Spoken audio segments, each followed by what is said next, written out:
Irmãos, boa noite a todos. Que Deus possa nos dar um culto abençoado, um culto debaixo de sua graça. O Salmo 122 diz assim: Alegrei-me quando me disseram, vamos à casa do Senhor.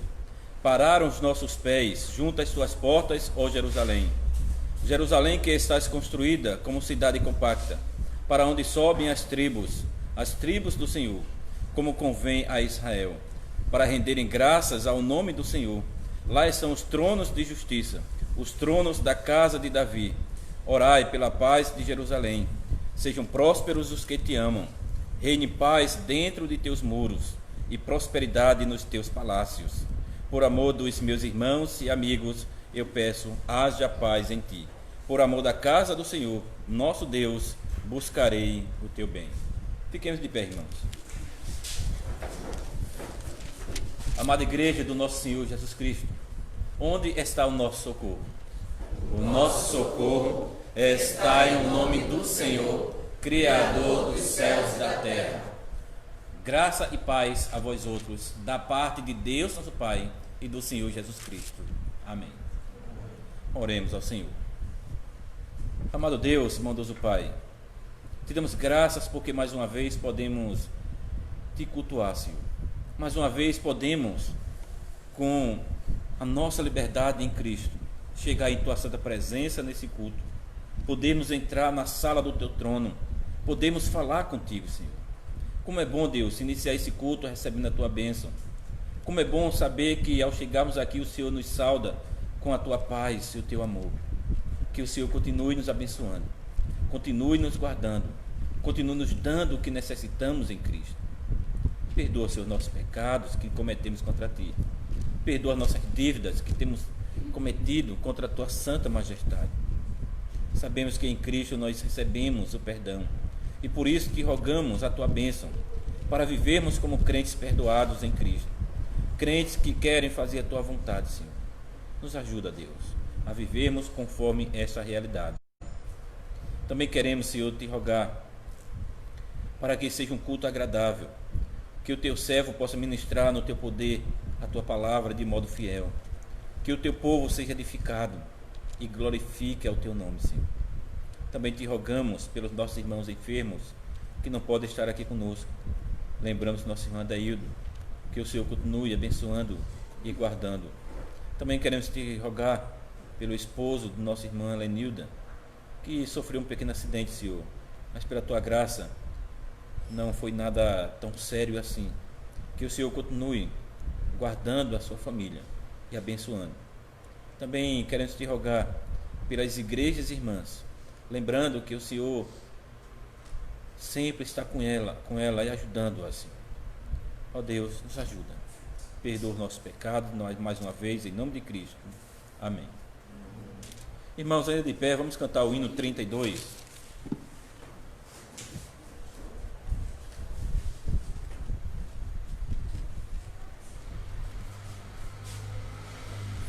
Ou melhor, 38, desculpa.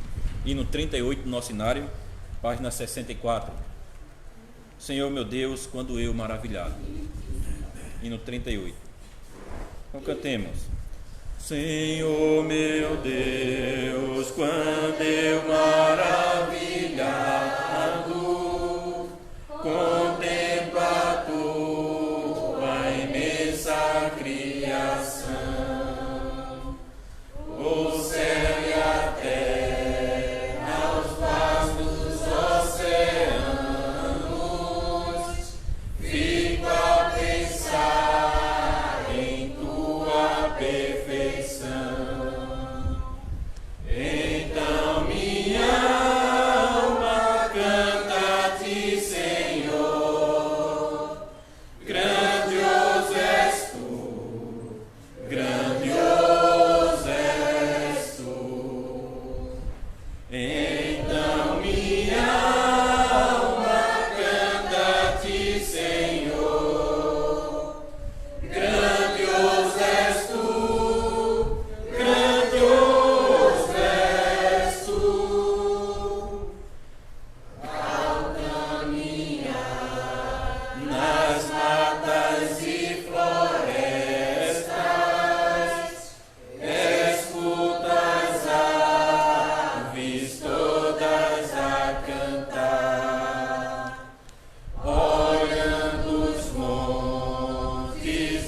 vales e campinas, em tudo vês o teu poder sem par.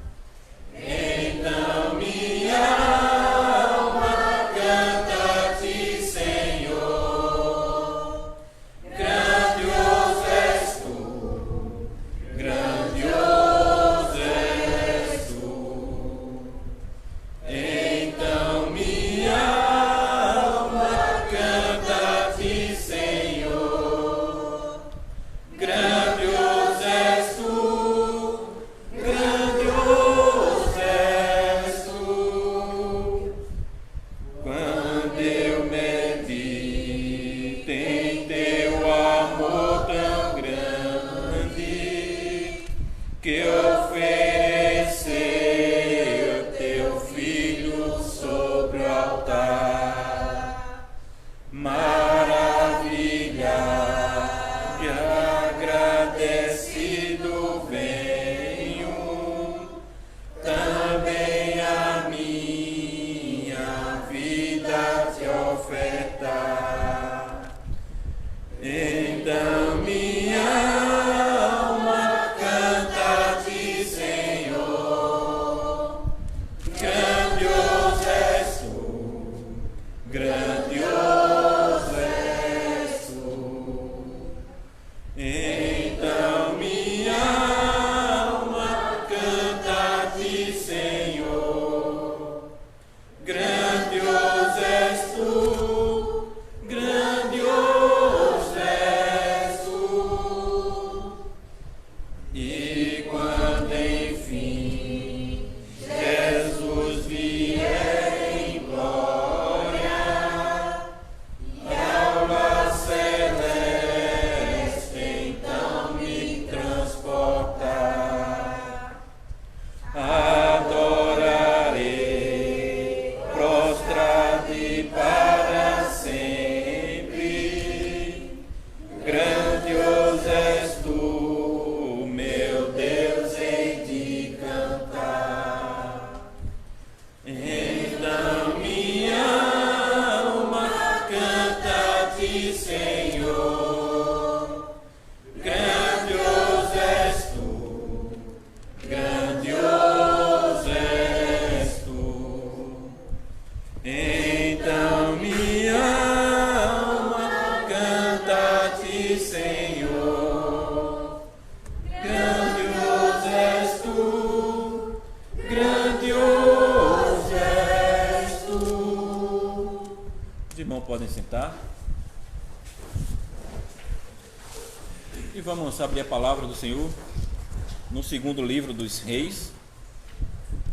Vamos ler o capítulo 3. Vamos ler todo o capítulo, e o texto da pregação é o capítulo 4, os versos de 1 a 7. Segundo livro dos Reis, capítulo 3.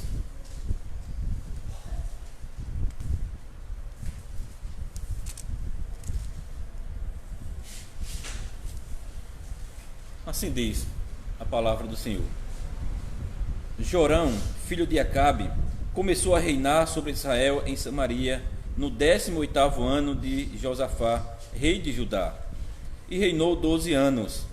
Fez o que era mal perante o Senhor, porém não como seu pai nem como sua mãe, porque tirou a coluna de Baal que seu pai fizera. Contudo, aderiu aos pecados de Jeroboão, filho de Nebate, que fizera pecar a Israel. Não se apartou deles. Então Mesa, rei dos Moabitas, era criador de gado e pagava o seu tributo ao rei de Israel com 100.000 cordeiros e a lã de 100.000 carneiros. Tendo, porém, morrido Acabe, revoltou-se o rei de Moabe contra o rei de Israel. Por isso Jorão, ao mesmo tempo, saiu de Samaria e fez revista de todo Israel. Mandou dizer a Josafá, rei de Judá: o rei de Moabe se revoltou contra mim. Irás tu comigo à guerra contra Moabe? Respondeu ele: subirei, serei como tu és, o meu povo, como o teu povo, os meus cavalos, como os teus cavalos. Então perguntou Jorão: Por que caminho subiremos? Respondeu ele: Pelo caminho do deserto de Edom. Partiram o rei de Israel, o rei de Judá e o rei de Edom. Após 7 dias de marcha, não havia água para o exército e para o gado que os seguiam. Então disse o rei de Israel: Ai, o Senhor chamou a estes 3 reis para os entregar nas mãos de Moabe. Respondeu, porém, Josafá: Não há aqui algum profeta do Senhor para que consultemos o Senhor por ele? Respondeu um dos servos do rei de Israel: Aqui está Eliseu, filho de Safate, que deitava água sobre as mãos de Elias. Disse Josafá: Está com ele a palavra do Senhor. Então o rei de Israel, Josafá e o rei de Edom desceram a ter com ele. Mas Eliseu disse ao rei de Israel: Que tenho eu contigo?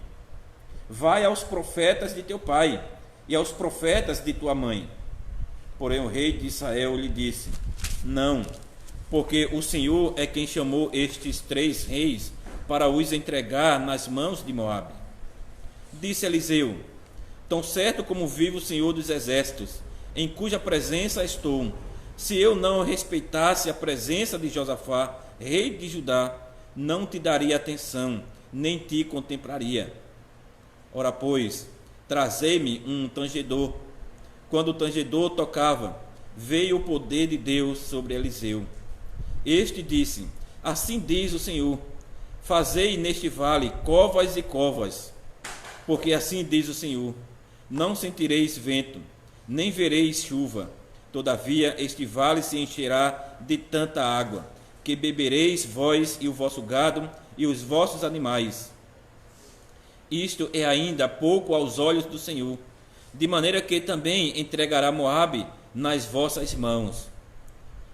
Ferireis todas as cidades fortificadas e todas as cidades principais, e todas as boas árvores cortareis, e tapareis todas as fontes de água, e danificareis com pedras todos os bons campos.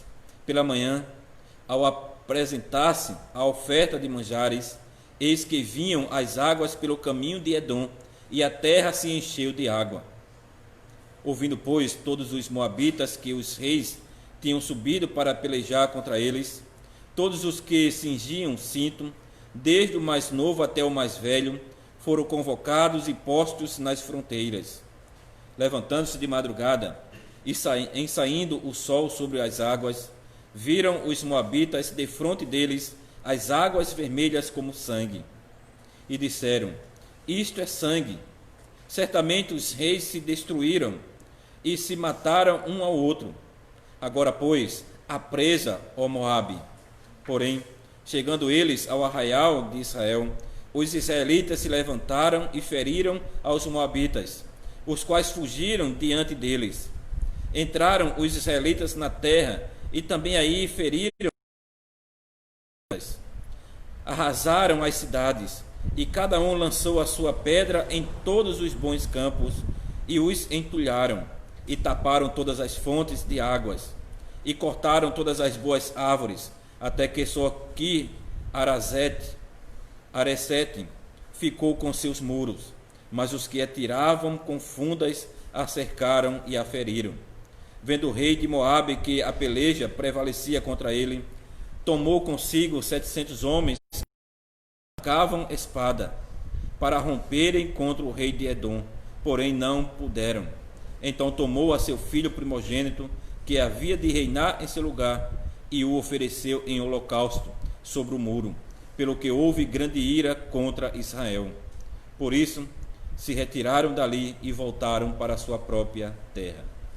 O texto da pregação é o capítulo 4, os versos de 1 a 7, que diz: certa mulher das mulheres dos discípulos dos profetas clamou a Eliseu, dizendo: Meu marido, teu servo, morreu, e tu sabes que ele temia ao Senhor. É chegado o credor para levar os meus 2 filhos para lhe serem escravos. Eliseu lhe perguntou: que te hei de fazer? Dize-me que é o que tens em casa. Ela respondeu: tua serva não tem nada em casa, senão uma botija de azeite. Então disse ele: vai, pede emprestadas vasilhas a todos os teus vizinhos, vasilhas vazias, não poucas. Então entra e fecha a porta sobre ti e sobre teus filhos, e deita o teu azeite em todas aquelas vasilhas. Põe à parte a que estiver cheia. Partiu, pois, dele e fechou a porta sobre si e sobre seus filhos. Estes lhe chegavam as vasilhas, e ela as enchia. Cheia as vasilhas, disse ela a um dos filhos: chega-me aqui mais uma vasilha. Mas ele respondeu: não há mais vasilha nenhuma. E o azeite parou. Então foi ela e fez saber ao homem de Deus. Ele disse: vai, vende o azeite e paga a tua dívida, e tu e teus filhos vivei do resto. Até aqui o texto da pregação.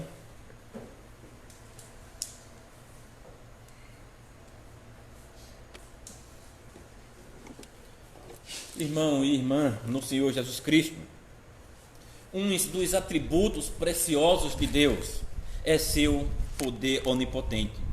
O glorioso poder de Deus resplandece em muitas de suas obras, como nos esplendores de sua criação e seu domínio sobre os reis e presidentes. E Deus não tem apenas poder, ele tem poder onipotente. Isso destaca o quanto Deus pode fazer, tudo o que lhe agrada, sem limite algum. Como o anjo disse à Virgem Maria, quando foi anunciada que ela teria o Filho de Deus, o Salvador, o Filho do Altíssimo. O anjo diz: para Deus nada é impossível. No início das Escrituras, em tantas páginas, vemos a operação do grande poder de Deus, particularmente no ministério de Eliseu. Esse é um tema forte. Ele cruza o Rio Jordão a solo enxuto, cura as águas mortais de Jericó e julga os ímpios com 2 ursos famintos. Na verdade, as histórias de Eliseu não são tanto sobre suas palavras, mas sobre os seus atos. Podemos ter certeza que Eliseu, ele como profeta estava falando muito, pregando e advertindo, mas o foco está nas obras de Deus, no poder de Deus por meio dele. O Senhor está exibindo toda a sua força, lembrando a todo Israel que ele é o Deus verdadeiro, capaz de fazer grandes coisas em seus atos de misericórdia e de julgamento no meio de Israel.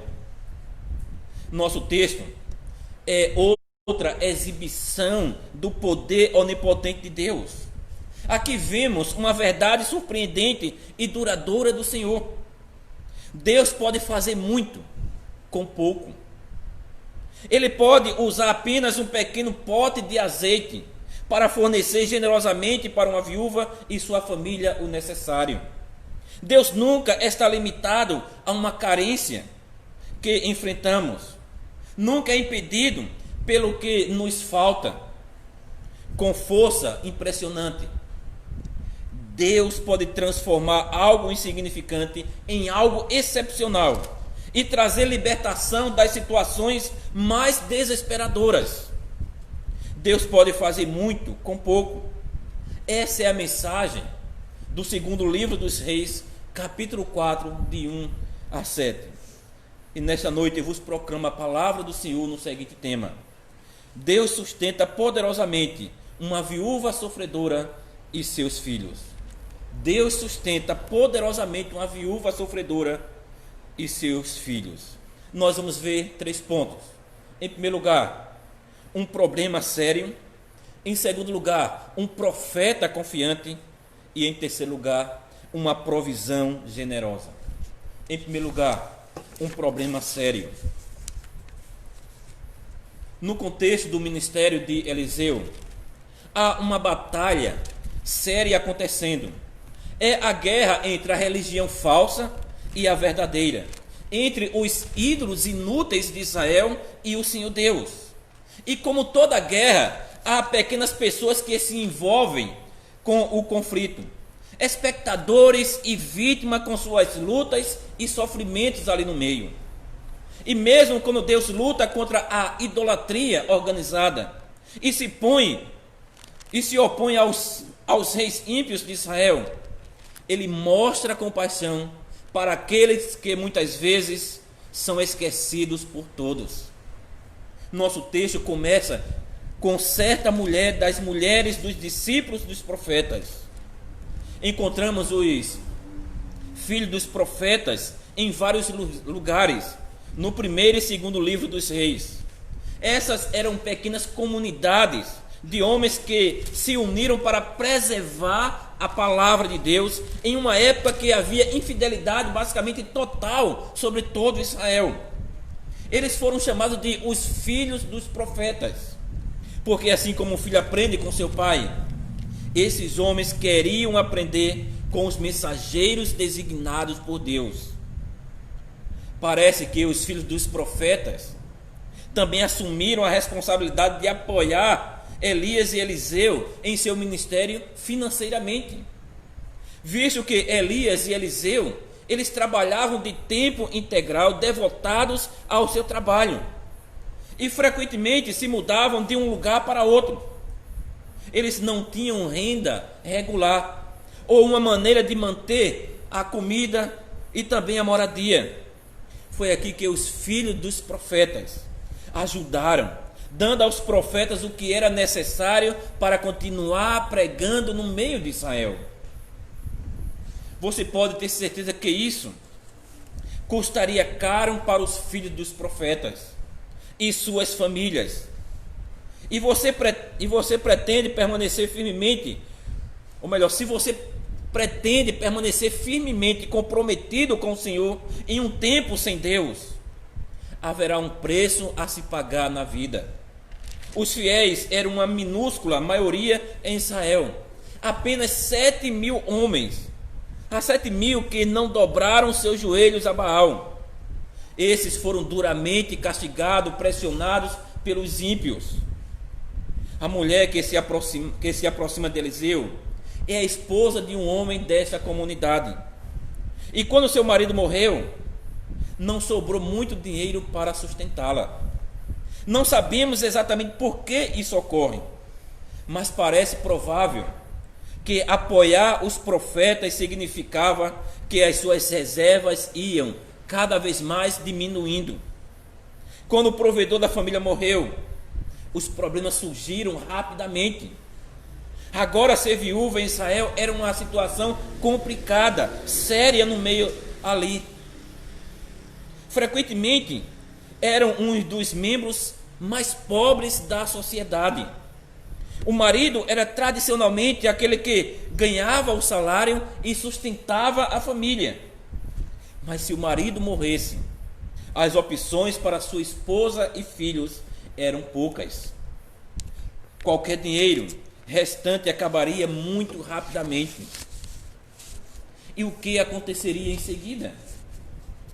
Neste país, os pobres ou incapazes de trabalhar aprendem, vamos dizer, em nosso país, a depender do apoio do governo. Ou talvez, se você tiver problemas temporários de dinheiro, pode pedir emprestado ao banco. Mas em Israel, nenhuma dessas opções havia. Então, o que uma pessoa pobre poderia fazer nesse momento? O que uma pessoa que estava precisando de dinheiro poderia fazer para pagar suas dívidas? Deus, ele sabia que isso iria acontecer. Por isso deu instruções sobre esse tipo de situação em sua lei. Se houvesse uma pessoa que não pudesse pagar suas dívidas e não houvesse outra opção de pagamento, ele e sua família poderiam ser alugados como escravos. Para nós, isso parece uma forma extrema de lidar com dívidas.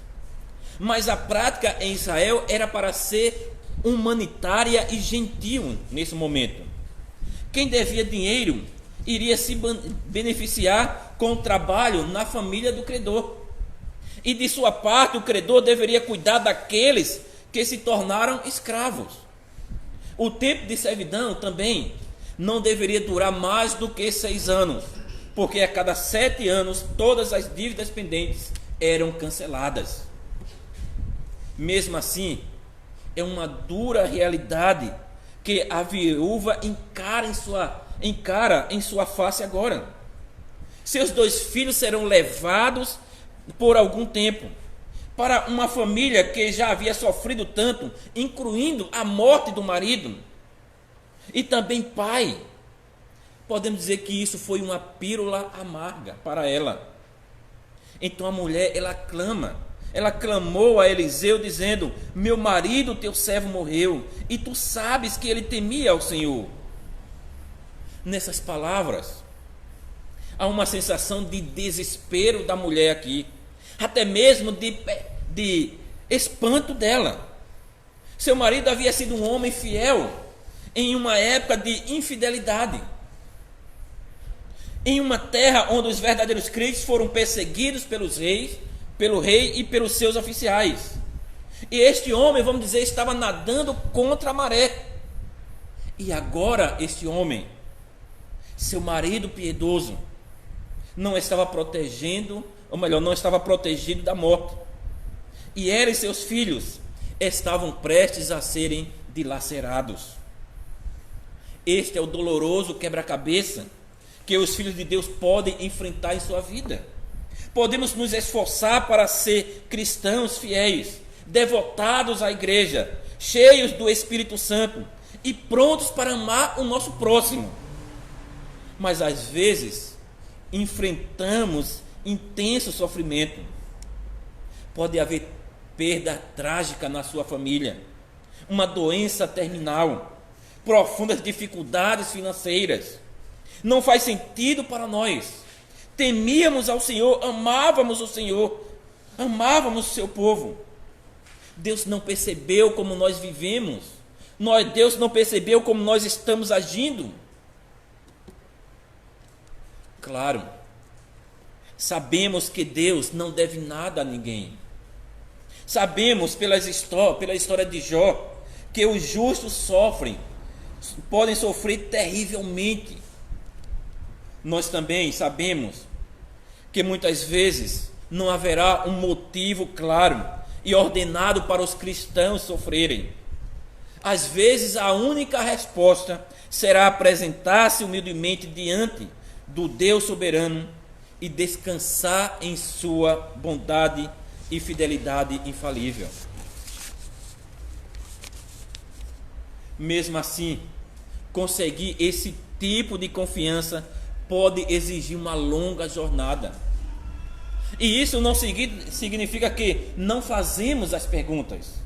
Por que os amados filhos de Deus são tão atingidos às vezes? Como aqueles que sacrificam tanto, deram tanto, podem ser solicitados a sacrificar ainda mais? Quando será mais fácil para aqueles que acreditam em Deus? Porque parece que eles sofrem mais do que os ímpios. A viúva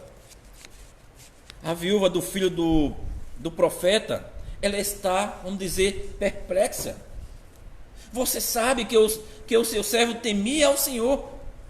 Ela está preocupada, mas também ela confia. Ela é leal a Deus, assim como seu marido havia sido. Pois a mulher, ela clama a Eliseu. Isto é o que o povo de Jericó também fez: clamar a Deus em seus problemas. Ela sabe que se alguém pode fazer alguma coisa a respeito dessa miséria, é o Deus Todo-Poderoso. Observe como a mulher simplesmente expõe seu problema ao profeta. Meu marido está morto. Meus filhos estão prestes a ser tirados de mim. Ela não se atreve a sugerir uma solução, a compartilhar sua compreensão do que deve acontecer a seguir. Não, ela confia que Deus saberá o que fazer na sua vida. Ela lança seu fardo sobre o Senhor e espera para ver a sua resposta. Irmãos, em nosso texto, novamente, vemos algo de nosso grande privilégio na oração. Nosso Pai nos deu a liberdade de vir diante dele com todas as nossas necessidades. Podemos confiar nossos cuidados a Deus, trazer-lhe nossos problemas. Podemos lançar sobre ele todos os nossos fardos, até os mais pesados, porque nos lembramos, ele é o Deus Todo-Poderoso.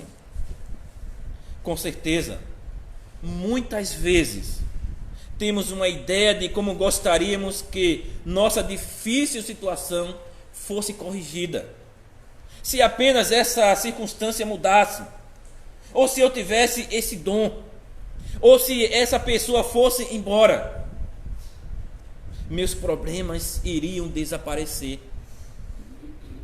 Mas confiar em Deus significa confiar nele para lidar completamente com tudo isto. Ele não precisa de nossas boas ideias, de nossas sugestões, porque ele é perfeitamente sábio. Traga as suas petições a Deus, apresente-as com fé e então descanse em sua boa e amorosa resposta.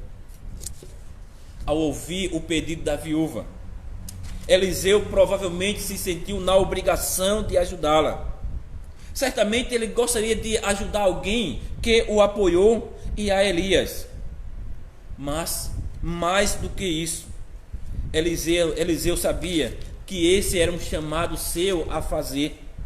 Em sua lei, o Senhor frequentemente exortava o povo a cuidar do estrangeiro, do órfão e da viúva. Esses eram os indefesos e vulneráveis em Israel e precisavam do apoio generoso de toda a comunidade. E ao amar os fracos, as pessoas deveriam imitar o próprio Deus. O Senhor é pai dos órfãos e juiz das viúvas. Salmo 68, verso 5. Deus sempre tem profunda compaixão por aqueles que ficaram sem muito apoio. Deus preserva os humildes e assume a causa dos pobres e deseja que seu povo faça o mesmo. Ouvir o apelo dessa pobre viúva a Eliseu é bom para refletirmos sobre nossa própria resposta aos órfãos e às viúvas. Como tratamos os vulneráveis entre nós? Como cuidamos dos deficientes ou desamparados? Mostramos misericórdia para com aqueles que ficaram sem muitos meios de sustento? Às vezes, paramos de notar os fracos e vulneráveis. Eles se tornaram invisíveis para nós, esquecidos nas ocupações de nossas próprias vidas. Mas procuremos abençoá-los com hospitalidade ou atos de bondade. Lembre-se do que Tiago diz sobre a prática de uma fé viva. A religião que Deus, nosso Pai, aceita como pura e sem defeito é esta: cuidar dos órfãos e das viúvas em suas aflições. Tiago 1, 27. Uma resposta amável aos pobres mostra que nós mesmos recebemos a graça de Deus. E isso nos leva ao nosso segundo ponto: um profeta confiante. Ao ouvir sobre a situação da viúva, Eliseu responde com duas perguntas: o que devo fazer por você? Diga-me o que você tem em sua casa. Ele quer descobrir o quão ruim está a situação daquela viúva. E a resposta da viúva revela a profunda pobreza dela. Tua serva não tem nada em casa, senão um jarro de azeite. A palavra hebraica para jarro aqui significa algo como um pequeno frasco. Esse provavelmente era o azeite que você usava para esfregar. Não há comida na casa dessa mulher, nada comestível. Apenas um pote de cremes, vamos dizer assim, para se colocar nas mãos e na pele. O armário está realmente vazio, não tem nada para comer. E é muitas vezes aí que Deus começa, quando somos mais inadequados, com a verdadeira esperança de nossa situação, ou melhor, com a verdadeira desesperança de nossa situação. Quando a viúva trouxe o frasco para Eliseu, deve ter parecido algo patético. Isso é realmente tudo que ela tinha? Sim, era tudo que ela tinha. Quando você pensa sobre isso, o que nós também temos é insuficiente. Fé insuficiente, sabedoria insuficiente, habilidades inadequadas. Mas não importa. Se confiarmos nele e fizermos sua vontade, Deus pode fazer muito com pouco. Ele pode transformar um pequeno começo em algo grande. Ele pode multiplicar um pequeno recurso em uma rica abundância. O que Eliseu perguntou à viúva é semelhante ao que Jesus perguntou certa vez, quando lhe disseram sobre a fome de uma multidão de milhares. O que você tem? Além disso, não havia quase nada, apenas 5 pães e 2 peixes pequenos. Seria difícil alimentar 12 discípulos, com isso, muito menos 5.000 homens e suas famílias. Mas Jesus começa com pouco e faz muito. Veja a confiança de Eliseu. Ele tem a certeza de que Deus está prestes a fazer algo incrível. Como sabemos disso? Ele diz à mulher: vá, pegue vasos emprestados de todos os lugares, de todos os seus vizinhos, vasos vazios, não reúna apenas alguns. Observe como ele é enfático. Pegue recipientes de todos os lugares, de todos os seus vizinhos. Certifique-se de que eles estejam vazios e que possam receber muita coisa dentro. Vai haver uma resposta dramática à necessidade dela. Por que Eliseu está tão convencido de que ela precisará de todos esses jarros ou vasilhas? Obviamente, Deus colocou essa solução em sua mente. Além do mais, Eliseu conhece o Senhor e sua força poderosa. Ele alegremente ecoaria a confissão de Jeremias: soberano Senhor, tu fizestes os céus e a terra com o teu grande poder e braço estendido. Nada é difícil para você. Jeremias 33, verso 17. Certo do poder de Deus, Eliseu disse à mulher para juntar todos os seus jarros. E quando você entrar, feche a porta imediatamente, as portas imediatamente, entre você e seus filhos, e feche tudo. Em seguida, despeje-o em todos os vasos e vá separando os cheios. Observe que o derramamento do azeite ocorre às portas fechadas. Nem mesmo Eliseu precisa estar presente lá. Apenas a mulher e seus 2 filhos. Fica claro que o azeite multiplicador não é um truque aqui, uma ilusão de ótica, e não depende da presença do profeta. É um presente divino para aquela viúva e seus filhos. Todos os vizinhos também teriam ficado curiosos sobre o que ela está fazendo com seu pedido de todos os Tupperware e potes vazios deles. Mas dessa vez, Deus não quer chamar a atenção para este trabalho que ele está fazendo. Isso é simplesmente para a mulher e seus 2 filhos saberem. E qual é o papel da mulher nessa história? Ela é obediente ao Senhor.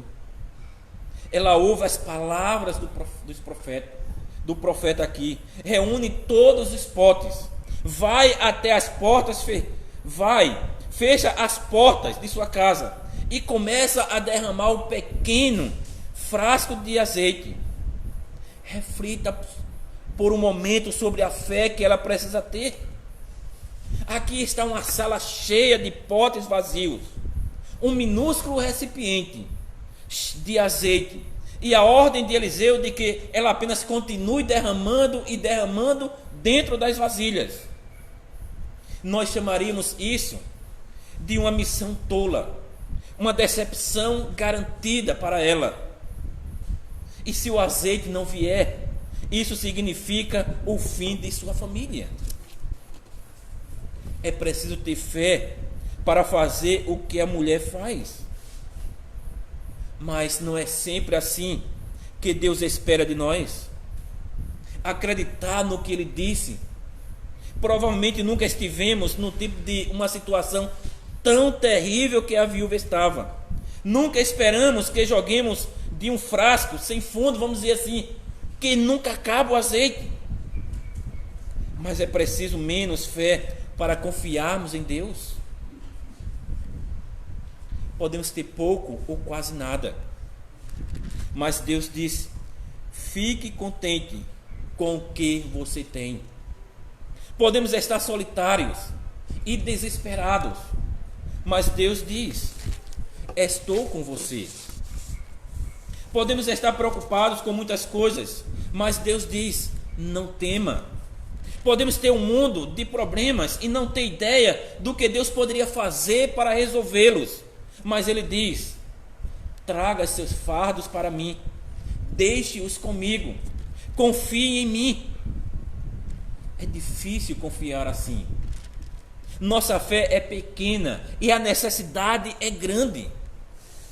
Mas Deus nos chama para descansar nele, para conhecer a certeza de sua palavra. Eliseu estava confiante nisso.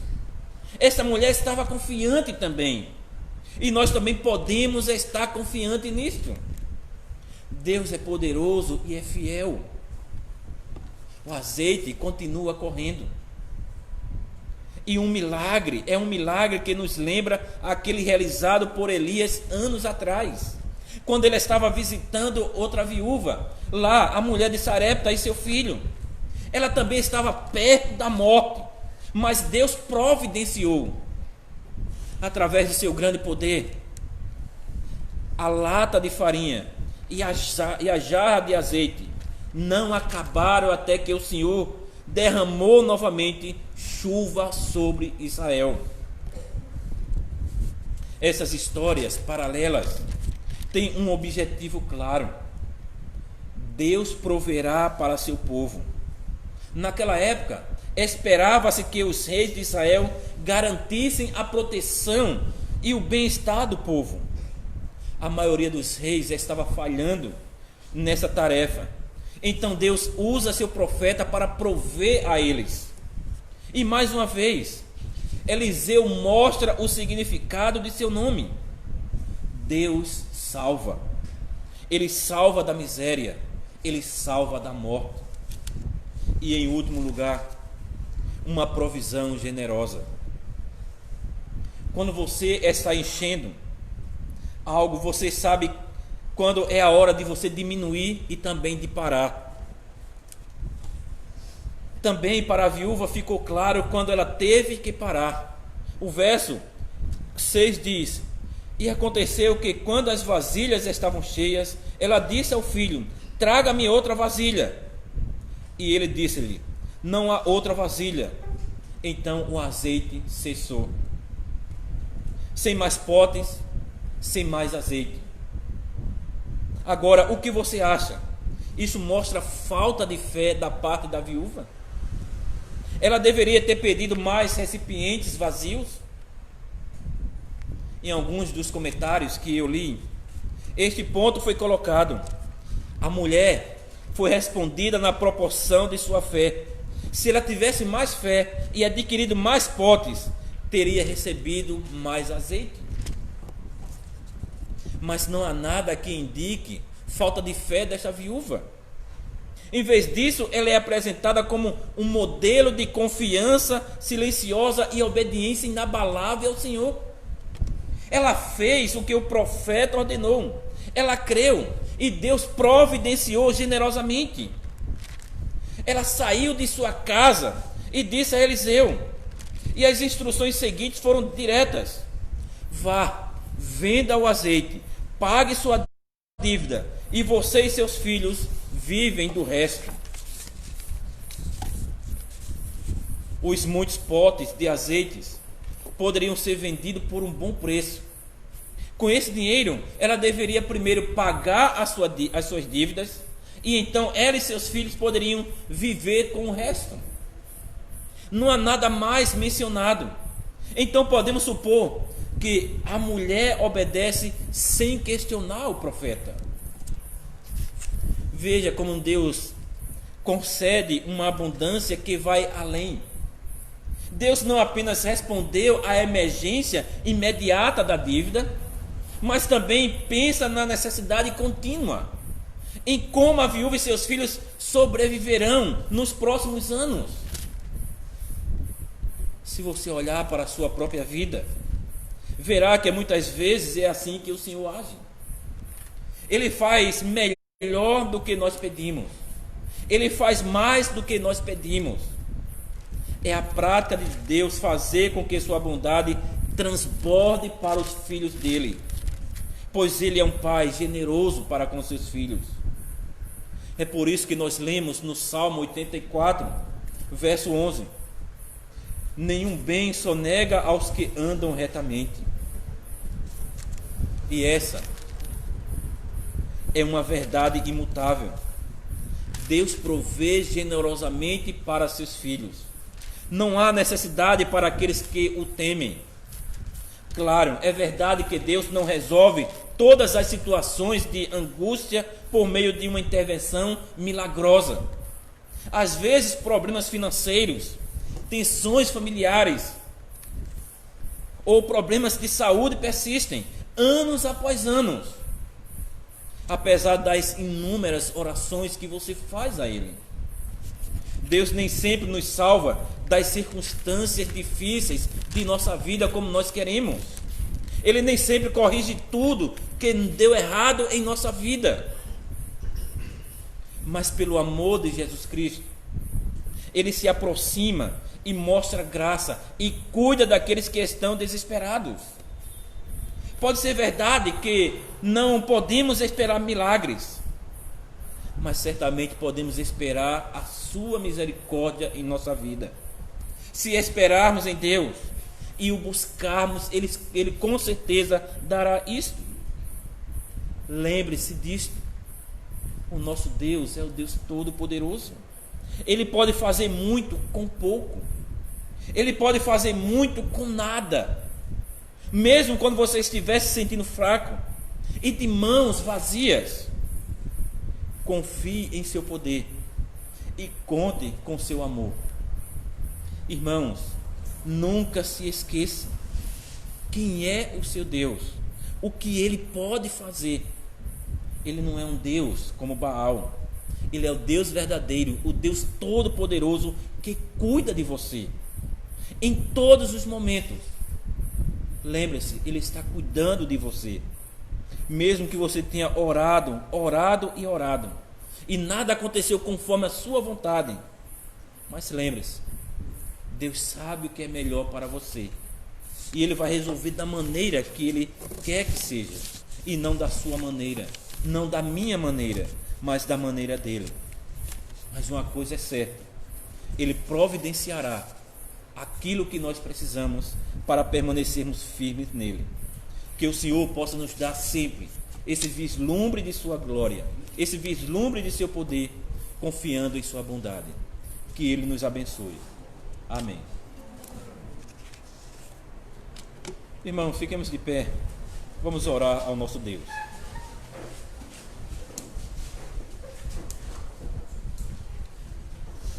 Oremos. Misericordioso Deus, gracioso Pai, Te damos graças pela tua bondade. Te damos graças pelo teu amor. Que o Senhor conceda graça e misericórdia. Que o Senhor conceda o amor que precisamos para permanecermos firmes em Ti. Nos ajuda, Senhor, a dependermos de Ti, a dependermos de Tua graça, a dependermos sempre de Tua vontade, Senhor. Nos ajuda, Deus. Nos ajuda cada dia. Perdoa, Senhor, nossos pecados. Perdoa para que possamos confiar. Sabemos que nossa fé é fraca, que nós necessitamos de Ti. Por isso, ó Deus, nos faz confiar em Teu poder. Nos faz confiar que o Senhor pode fazer tudo conforme a Tua vontade. Nos ajuda, Senhor, a termos uma fé que confia sempre em Ti. Esta é a nossa oração, Senhor, em nome de Cristo. Amém. Irmão, vamos cantar o Salmo 67.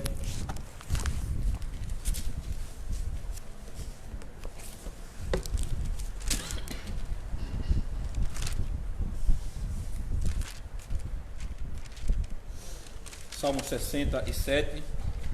Seja Deus gracioso. Então cantemos. Seja Deus gracioso, faça resplandecer seu rosto sobre nós, dê-nos a proteção com sua forte mão. Sua bênção venha a nós, para que se conheça o teu caminho bom em todas as nações. Os povos lembrarão a tua salvação por todas as gerações. Os povos louvem a Ti, ó Santo e justo Deus, pra Ti seja o louvor. A alegria convém aos povos que Te têm como seu Salvador. Julgas com equidade na terra das nações. Tu julgas e conduz as gentes, louvem-te, alegrem-se em Ti. Tu és do povo a luz, fruto nos deu a terra. Deus é o nosso Deus, que nos dá proteção. Abençoe-nos, Deus, e todos os confins da terra temerão.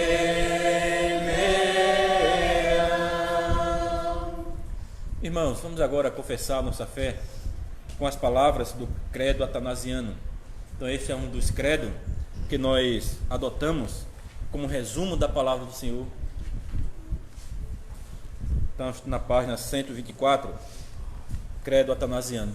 Todos aqueles que creem que este credo também é um resumo de sua fé, confesse comigo dizendo: qualquer um que quer ser salvo Antes de tudo, deve seguir a fé universal.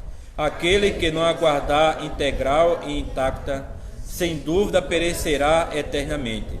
A fé universal é esta: que adoremos o único Deus na Trindade e a Trindade na unidade, não confundindo as pessoas, nem separando o ser, pois uma é a pessoa do Pai, outra a do Filho e outra do Espírito Santo. Mas o Pai e o Filho e o Espírito Santo possuem uma só divindade, igual glória e igual majestade eterna. Assim como é o Pai, assim é o Filho, assim é também o Espírito Santo. Incriado é o Pai, incriado o Filho, incriado o Espírito Santo. Imenso é o Pai, imenso o Filho, imenso o Espírito Santo. Eterno é o Pai, eterno o Filho, eterno o Espírito Santo. Contudo, eles não são três eternos, mas um só eterno. Como não são três incriados, nem três imensos, mas um só incriado e um só imenso. Igualmente, o Pai é todo-poderoso, o Filho é todo-poderoso, o Espírito Santo é todo-poderoso. Contudo, eles não são três todo-poderosos, mas um só todo-poderoso. Assim, o Pai é Deus, o Filho é Deus, o Espírito Santo é Deus. Contudo, eles não são três deuses, mas um só Deus. Assim, o Pai é Senhor, o Filho é Senhor, o Espírito Santo é Senhor. Contudo, eles não são três senhores, mas um só Senhor.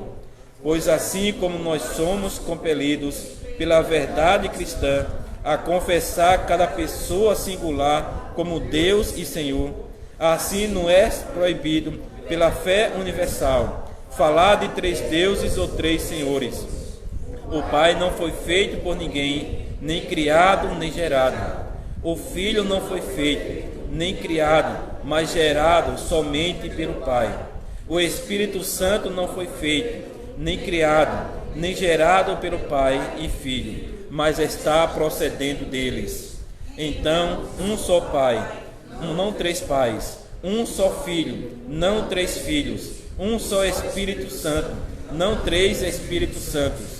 E nesta Trindade não há nada anterior ou posterior, nem maior ou menor, mas todas essas três pessoas têm a mesma eternidade e igualdade. Por isso, como já foi dito, seja venerada em tudo a unidade na Trindade, assim como a Trindade na unidade. Portanto, quem quer ser salvo deve reconhecer assim a Trindade, mas é necessário para a salvação eterna crer também fielmente na encarnação do nosso Senhor Jesus Cristo. Então, a verdadeira fé é que cremos e confessamos que nosso Senhor Jesus Cristo, Filho de Deus, é igualmente Deus e homem. Ele é Deus da substância do Pai, gerado antes de todos os tempos, e ele é homem da substância da mãe, nascido no tempo, perfeito Deus, perfeito homem, subsistindo de alma racional e carne humana, igual ao Pai, vista a natureza divina, menor que o Pai, vista a natureza humana. Ele mesmo, sendo Deus e homem, não é dois, mas um só Cristo. Ele é um, não por ser convertida a divindade em carne, mas porque Deus assumiu a natureza humana. Ele é um, não por confusão da substância, mas pela unidade de uma pessoa. Pois assim como a alma racional e a carne são uma pessoa, assim Deus e homem são um só Cristo. Ele padeceu por nossa salvação, desceu ao inferno, ressurgiu dos mortos no terceiro dia, subiu ao céu, está sentado à direita de Deus Pai Todo-Poderoso, de onde há de vir a julgar os vivos e os mortos. Com a vinda dele, todas as pessoas vão ressurgir com seus corpos e dar contas de seus próprios atos.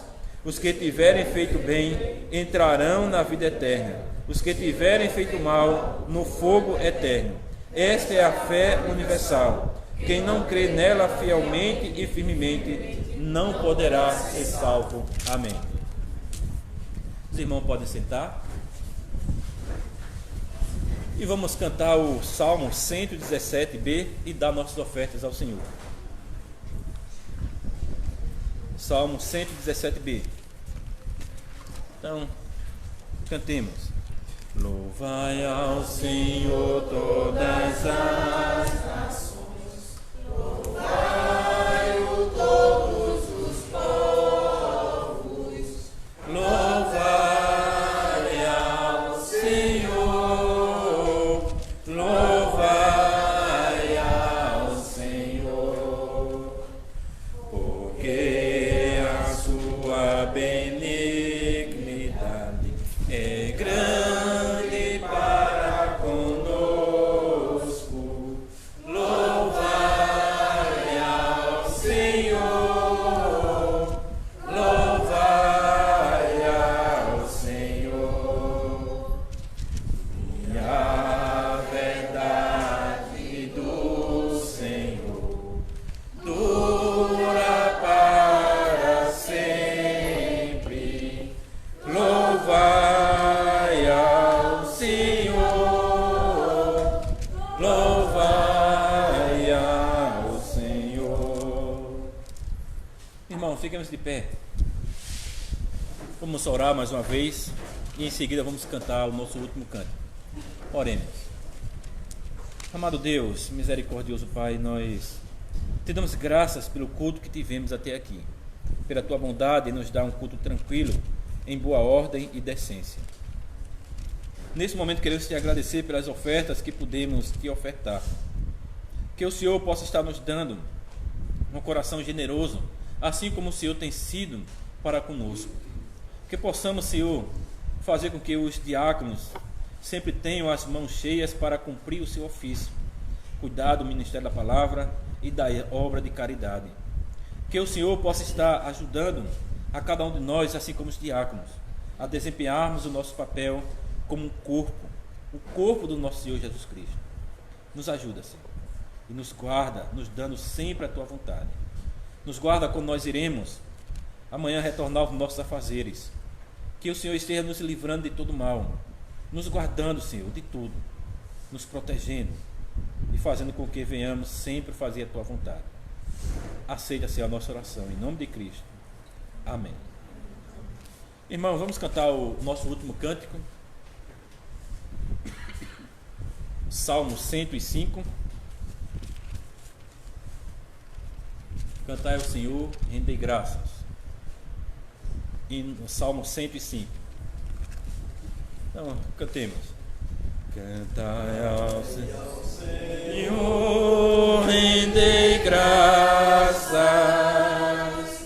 Narrai as suas maravilhas. Cantai-lhe salmos, gloriai vos no seu nome, buscai o Senhor e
também a Jacó prometeu. Israel ouve decreto seu, a sua descendência darei raiz de Canaã. Recebam a bênção do Senhor. A graça do Senhor Jesus Cristo e o amor de Deus e a comunhão do Espírito Santo sejam com todos vós. Amém.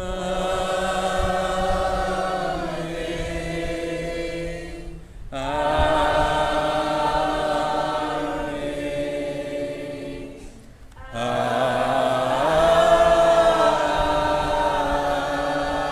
Amém.